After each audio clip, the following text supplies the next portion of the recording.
Hi, അസ്സലാമു അലൈക്കും. ഞാനിന്ന് നല്ലൊരു റിഫ്രഷിംഗ് ആയിട്ടുള്ള ഐറ്റവുമായിട്ടാണ് വന്നിരിക്കുന്നത്. നോമ്പ് തുറക്കുന്ന സമയത്ത് സെർവ് ചെയ്യാൻ പറ്റിയ നല്ലൊരു അടിപൊളി ഡ്രിങ്ക്, അതും വളരെ പെട്ടെന്ന് തയ്യാറാക്കിയെടുക്കാൻ പറ്റിയ നല്ലൊരു സൂപ്പർ ഡ്രിങ്ക്. അപ്പോൾ നമുക്കതെങ്ങനെയാണ് തയ്യാറാക്കുന്നതെന്ന് നോക്കാമല്ലേ. ഞാനിവിടെ ഇപ്പോൾ 6 ഗ്ലാസിൻ്റെ അളവാണ് പറയുന്നത്. അതിന് വേണ്ടി ഇതുപോലത്തെ 6 പീസസ് ബത്തക്ക എടുത്ത് അതിൻ്റെ കുരുവെല്ലാം മാറ്റി ചെറിയ പീസായി കട്ട് ചെയ്ത് വെക്കാം.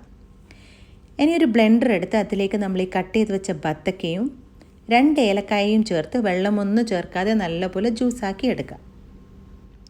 ഇനി ഇതുപോലത്തെ ഒരു വലിയ ബൗൾ എടുത്ത് അതിലേക്ക് 4 ഗ്ലാസ് നല്ല തണുത്ത പാൽ ആഡ് ചെയ്യുക.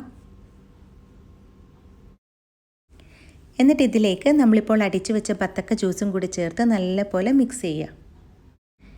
ഇനി കുറച്ച് ബത്തക്ക ഇതുപോലെ ചെറിയ ചെറിയ ക്യൂബ്സായി കട്ട് ചെയ്തതും കൂടി ഇതിലേക്ക് ആഡ് ചെയ്ത് കൊടുക്കാം.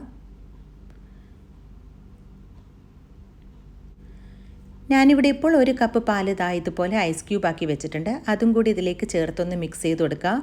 ശേഷം ഇതിലേക്ക് ഒരു 5 table spoon milk made add ചെയ്യുക. പിന്നെ ഒരു 4 ടീസ്പൂൺ പഞ്ചസാരയും കൂടി ചേർത്ത് കൊടുക്കുക. മധുരം നിങ്ങളുടെ ഇഷ്ടത്തിനനുസരിച്ച് അഡ്ജസ്റ്റ് ചെയ്യാം. നിങ്ങൾക്ക് കിട്ടുന്ന ബത്തക്കയുടെ മധുരത്തിനനുസരിച്ച് കൂട്ടുകയും കുറയ്ക്കുകയൊക്കെ ചെയ്യാം കേട്ടോ.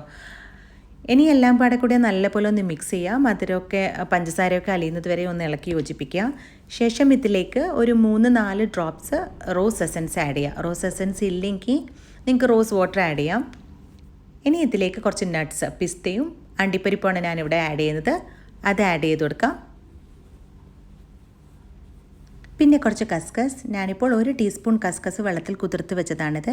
ഇനി ഇതെല്ലാം പടകൂടെ നല്ലപോലെ ഒന്ന് മിക്സ് ചെയ്ത് യോജിപ്പിച്ചെടുക്കുക. മധുരമൊക്കെ പാകത്തിനുണ്ടോ എന്ന് നോക്കി ആവശ്യമെങ്കിൽ മധുരം ചേർത്ത് കൊടുക്കുക. അങ്ങനെ നമ്മുടെ മുഹബത്തിൻ്റെ ഷർബത്ത് ഇവിടെ റെഡി ആയിക്കഴിഞ്ഞു. നല്ലൊരു റിഫ്രഷിംഗ് ഡ്രിങ്കാണിത്. എല്ലാവരും ട്രൈ ചെയ്ത് നോക്കുക. അപ്പോൾ നാളെ ഇഫ്താറിന് നിങ്ങളുടെ എല്ലാവരുടെയും ഇഫ്താർ ടേബിളിൽ എൻ്റെയും മുഹബത്തിൻ്റെ ഷർബത്ത് ഉണ്ടാവുമല്ലോ.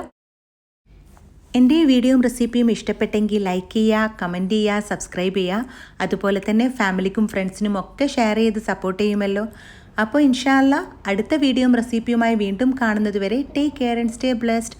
പിന്നെ എപ്പോഴും പറയുന്നത് പോലെ stay home, stay safe and stay healthy.